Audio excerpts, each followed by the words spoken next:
घर में है?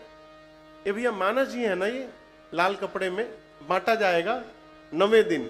अच्छा ठीक है, बहुत बढ़िया, अच्छी पहल है, बहुत बढ़िया, साधुवाद, जय जय, क्या बात। हाँ तो किसके किसके घर में मानस जी हैं? हाथ उठाइए, अच्छी बात, हाथ नीचे रखिए, हाथ नीचे रखिए। कौन कौन पढ़ता है नित्य? अब तो कोई उठा ही नहीं रहा है, मुश्किल से 5% लोग उठाए हैं, और बाकी लोग क्या करते हैं, लाल कपड़ा में बांध के बढ़िया मखमल वाले में पेठन लगा के अब पूजा घर में रख कर रोज सवेरे सवेरे आरती उतारते हैं, अगरबत्ती धूप बत्ती दिखाते हैं, करते हैं ना। इससे कुछ नहीं होगा।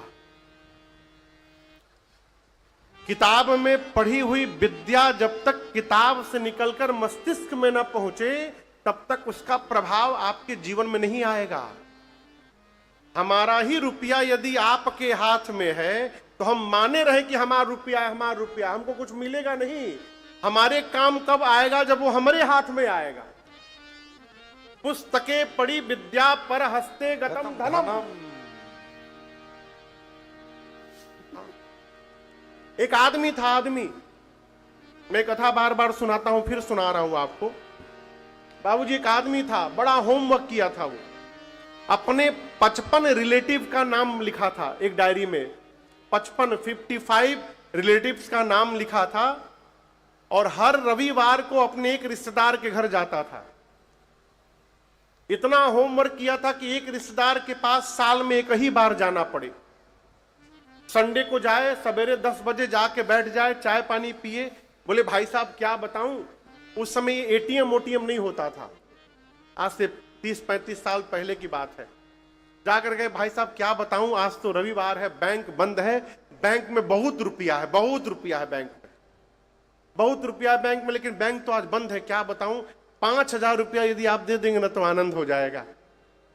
5,000 मांग के ले जाए, एक सप्ताह आनंद करे, अगले रविवार को फिर दूसरे रिश्तेदार घर पहुंच जाए, और यही बोले बैंक में तो बहुत रुपया है, लेकिन क्या करूं, आज संडे है, बैंक बंद है। सालों साल चले ऐसे उसका। एक बार एक रिलेटिव के पास गया, जाकर बोला कि क्या बताऊं भाई साहब, बैंक बंद है, आज रविवार है, नहीं तो बैंक में तो बहुत रुपया है। उसने कहा ये बताओ, बैंक में बहुत रुपया है तो एक दिन और बर्दाश्त कर लो, कल बैंक खुल जाएगा सोमवार को, तुम हर रविवार को क्यों आ जाते हो, सोमवार को कल बैंक से ले लो।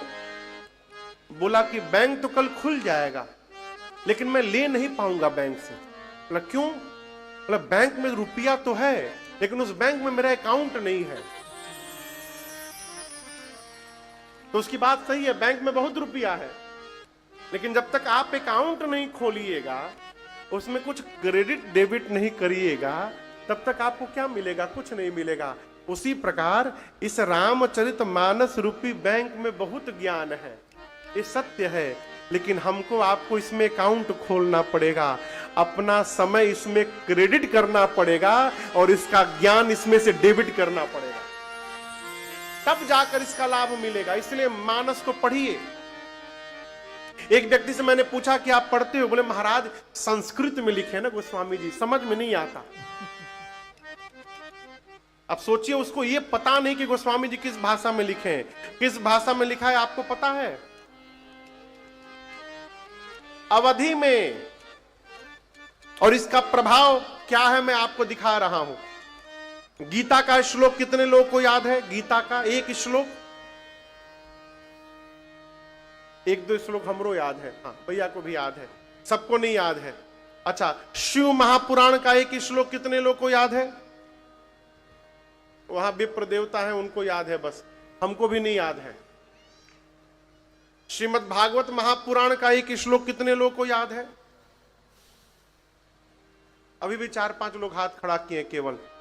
अच्छा आप बताइए, रामचरितमानस की कम से कम एक चौपाई कितने लोग को याद है? एक चौपाई। जो हाथ नहीं उठाया उसको नहीं याद है। आइए मेरे साथ गाइए, इज मंगल भावानया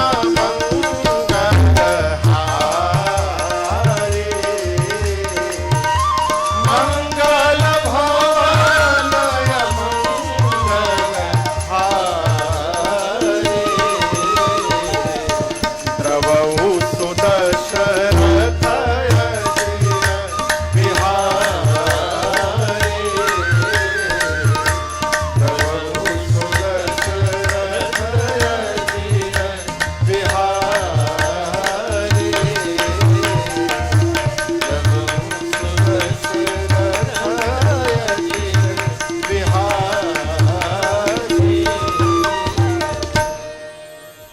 लोगों को याद था ये चौपाई? आपको भैया बताऊं, जो हिंदी नहीं जानता है, विदेशी लोग भी अब गा रहे हैं मंगल भवन अमंगल हारी।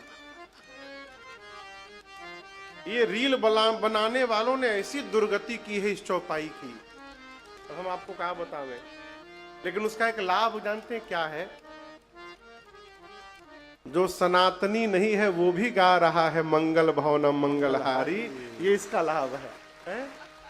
ये मानस की चौपाई है। जो अंगूठा लगा रहा है, जो कभी मानस जी खोल कर नहीं देखा है, उसको भी ये चौपाई याद है। जानते हैं क्यों? गोस्वामी जी ने मानस को अवधि में लिखा है इसलिए। यदि संस्कृत में लिख दिए होते तो ना हम आपको सुना पाते, ना आप बैठकर यहां सुन पाते। इतना छोड़िए, मानस जी का एक दोहा कितने लोग को याद है? एक दोहा, कम से कम एक दोहा।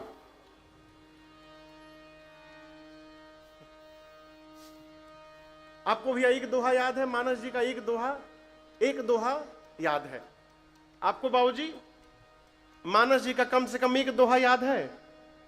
बोलिए, नहीं याद है? लेकिन हम आपको एक बात बतावें, आपके घर के छोटे से बच्चे को भी एक दोहा याद है। कौन सा दोहा? श्री गुरु चरण सरोज रज निज मन मुकुर सुधार, बरनउँ रघुबर विमल जस जोदायक फल चार। ये किसको किसको याद था ये दोहा? बाबू जी आप काहे नहीं हाथ उठाए पहले? महाराज हमको तो पता नहीं था, ये तो हम जानते थे श्री हनुमान चालीसा का दोहा है। नहीं, ये अयोध्या कांड का प्रथम दोहा है, यहीं से अयोध्या कांड की कथा प्रारंभ होती है। ये मानस जी का दोहा है, ये मानस जी की महिमा है और उनके विस्तार का प्रमाण है। गोस्वामी जी ने जानबूझकर भगवान शंकर के कहने से अवधी भाषा में मानस जी की रचना की, गांव की भाषा में। क्यों? जो संस्कृत नहीं जानता है वो भी भगवान के चरित्र को आत्मसात कर सके और जीवन में उसका अनुसरण कर सके, इसलिए गोस्वामी जी ने अवधी भाषा में लिखी। तो आज प्रथम सत्र में हमने और आपने मानस के 4 घाट को श्रवण किया, मानस की महिमा को गाया, कैसे गोस्वामी जी इस कथा को सुने, इसकी रचना किए।